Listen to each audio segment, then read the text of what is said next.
Today, I'm super excited. Check out the brand new August Wi-Fi smart lock, which, by the way, I think is one of the very first fully integrated Wi-Fi locks out there on the market. It's not Wi-Fi on demand. It doesn't require a Wi-Fi bridge or a hub. It has Wi-Fi built right into it. Let's go ahead and check it out. Welcome back, friends. If this is your first time here, my name is Eric. If you're into smart homes, home automation, and especially HomeKit, you're definitely here in the right place. Today's video is a part of my HomeKit series, but if you're a HomeKit lover like I am, you might want to stay around to the end of this video and see why this lock might not be for you. I'm going to have a full pros and cons list on my website and the affiliate links down below, so definitely check those out. If you've never heard of August before, they've actually been around the smart lock game for quite a while now, and this is their 4th generation lock. Their previous generation, which they called the Smart Lock Pro, was actually much bigger. This one is 40% smaller by volume and 20% thinner. So let's go ahead and check out the unboxing. You have a little bit of paperwork, which pretty much just instructs you to go to the app to do the full install. You have 4 different adapters. You're only going to be using one of the 4 adapters depending on which lock that you have. There's also the optional metal cover plate. If by chance the hole for the lock is a little bit bigger than the lock itself, you can use this bigger cover plate to cover up a little bit of that hole. And then you have the hardware for the door sensor, which I'll talk more about the door sensor in just a few moments. They also include a piece of tape that'll help you in the install, a solid metal mounting plate, and then the lock itself. I gotta tell you here, this thing feels great. It's heavy, it's metal, feels solid, and very well built. If you press down on the logo, it actually opens up the front cover where you can see the 2 batteries that are included. Now these batteries are not very common. They are CR123. You're probably not going to find them in your grocery store, maybe in a hardware store, maybe in a CVS, but otherwise you can easily find them on Amazon. You can get about 12 of them for about 20 bucks. They say it will last between 3 and 6 months, and in my opinion, that is not very long for a smart lock. It is what it is, and I will definitely be updating my full pros and cons list as I continue using this with a battery life chart. Now, installation is super easy. It only took me about 15 to 20 minutes, and that is because this is a retrofit lock, meaning that you're only going to be replacing the inside. Turn the thumb knob. You're not going to worry about the outside of the lock. It's going to look the same. It's going to be the exact same lock on the outside. It's going to be the same key, and it's super easy to do. Once you get your old thumb plate off, go ahead and line up the cover plate if you want to use it. You don't have to. I like the look of it, and it covered up a little bit of the dirt that was there. You can see you can use just the mounting plate, but I decided to use both. So you put the cover on plate first. You could do the mounting plate next with the 2 screws. You tighten down those 2 screws. Then it will ask you in the app. All these, by the way, all the instruction videos are in the app and super useful, so you don't have to listen here. But you do want to pick which lock that you have, and it'll tell you which little adapter to use. In my particular case, it was the yellow adapter. Put the adapter in and then go ahead and snap on the actual lock. Lock it down to the little 2 fins or little 2 side buttons, and you're good to go. You have to also install a little door sensor, which they call DoorSense. Makes sense, right? It just tells the lock if the door is closed or if it's open. There's 2 different ways that you can install this door sensor. Has one that you can put on the frame of the door frame near the lock with a couple screws or double-sided tape, but I'd like a cleaner look when I can. Having all these door sensors on my door, I have it because I review products, but in general, I rather have a clean look, and they give you that option to drill a hole and put this little magnet in there. I did exactly what it said. It said use a 5/8 drill bit, and I did the hole, but when I pressed in the little magnet, it actually popped right back out because it wasn't tight enough. So I decided to glue it in there. Once the glue settled and dried, no no issues whatsoever, and when I shut the door, it worked great. It registered the door was closed. Fortunately, with this DoorSense, only the August app knows if the door is shut or open. If you're using Lady A, Google, or HomeKit, these are not triggers or notifications within those apps. So if you're trying to do automations or routines based off if the door is closed or open, unfortunately that information is not available. I would like to see August provide that information to those apps. That way you can create more automations depending on if the door is open or closed. You can then go back into the app and just follow the instructions. It'll walk you through every step of the way and search for your lock. You name your home, name your lock, and it will update the firmware for you. You will have to go through a calibration process.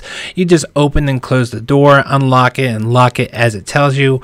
It took maybe 30 seconds to do. It's super easy. And now for the moment of truth.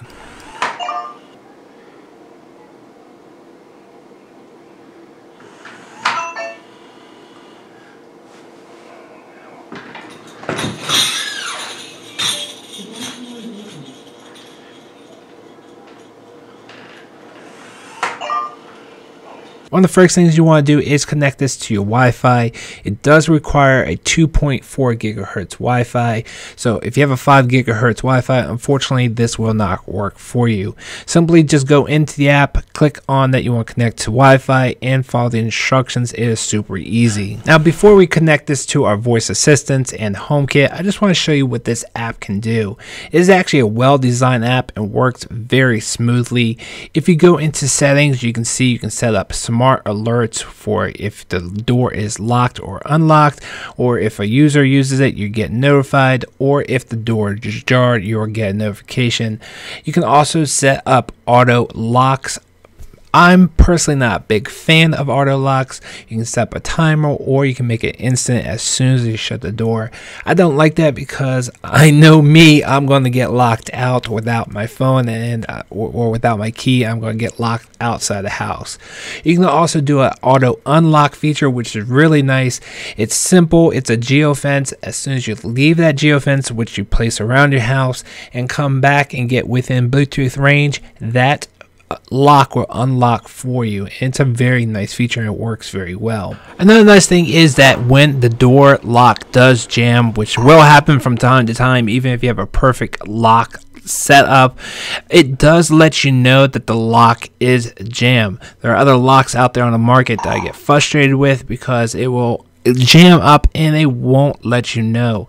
I'm happy to report that this will let you know after it tries to lock it a couple times and it still jams up. You do get a notification, and that's really nice. And of course, this would not be a smart lock unless you could share out access to this lock with friends and family, or maybe if you had a bed and breakfast, you can give access to this lock, which is super easy to do.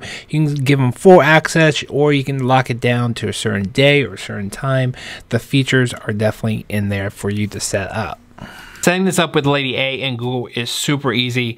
Just go into their respective app, search for the August skill.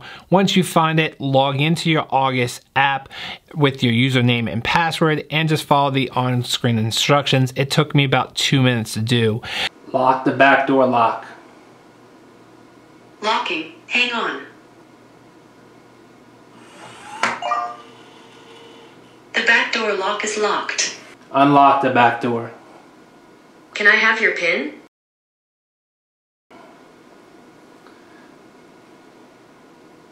Sure. Requesting to unlock the back door. By the way, if you do have a Brilliant controller, August does work with Brilliant and it's super easy to set up. You just go to Works with Brilliant, log into your August account, and do it the same way that you do your other voice assistants. And then you're able to unlock and lock your lock via the Brilliant controller, and it's super cool. Now, unfortunately, I did run into hiccups when I tried to install this with HomeKit. When you do it through the August app, unfortunately, it would not let me proceed. Later on, I did review in a reviewer's guide that they sent me that they know about this issue and that you should press the red button on the back of the device for 5 seconds and then it will let you add HomeKit. Well, I did this and yes, it did let me get to the next step, which was to scan the QR code for HomeKit, but once again, it would not fully connect to HomeKit. It just timed out after a while and I've tried multiple times. Now, fortunately, this is a very minor issue simply because you can go to the HomeKit app or Home app and add the accessory that way. Now, these voice assistants and apps are great to set up routines and automations. So say for instance, when you come home and unlock the door, you can turn on the lights, or at 10 o'clock every night, the locks are automatically shut. The possibilities for automations are pretty much endless, whatever you come up with. The only issue I had, unfortunately, was with HomeKit. Unfortunately, I have a bigger home where my HomeKit hub is over 30 feet away and it's down one level. So unfortunately, it is outside the Bluetooth range. And now you might be asking me, hey, isn't this a Wi-Fi lock? And yes, it is, but when it comes to HomeKit, it is not. Now, I don't know why this is. I don't know if it's a HomeKit thing or if it's an August thing, but while it's using the August app or Lady A or Google, it all works on the Wi-Fi if it doesn't have a Bluetooth signal. But for some reason, when it's within HomeKit, it will only work with Bluetooth. So unless your phone is nearby or your HomeKit hub, it will not work. So I tested this multiple different ways with myself being in the house, with my Bluetooth off. Every single time that I had my Bluetooth off, unfortunately, it said no response. I even left the house and tried to do it remotely via my Apple TV 4th generation, and because it's out of range, I got a no response. Every time I turned it back on, when I was inside the house with my phone, it came right back up. I was able to lock and unlock the lock via HomeKit. Now, most people are probably not going to have that issue like I am. I can easily solve that issue too with an additional HomePod or Apple TV around this actual location. But I'm actually waiting for the brand new HomePod to come out. There are rumors that there is a mini HomePod, and if mini HomePods are coming out, I'm going to be buying a bunch of those and placing them around the house. So I'm not about to go spend $200 for a HomePod when the new one's about to come out. Now, all in all, this is one of my favorite smart locks. I gotta tell you, there's so many features built into the app. The actual device is super well made, is solid, is tough, and you can tell that it's high quality. Now, the only two downsides that I have is the battery life. Being only 3 to 6 months is a con for me, and also the price. Yikes. Being August, you expect the premium price, and they definitely nailed you here at a $250 price point. But for the best, unfortunately, you gotta pay that price. If you guys like that video, smash that like button. If you want to see full pros and cons list, check out the link down below. If you want to see the next video in my HomeKit series, check that out. And if you're brand new here, I hope you consider subscribing for the next HomeKit video right here. No, nothing can break me.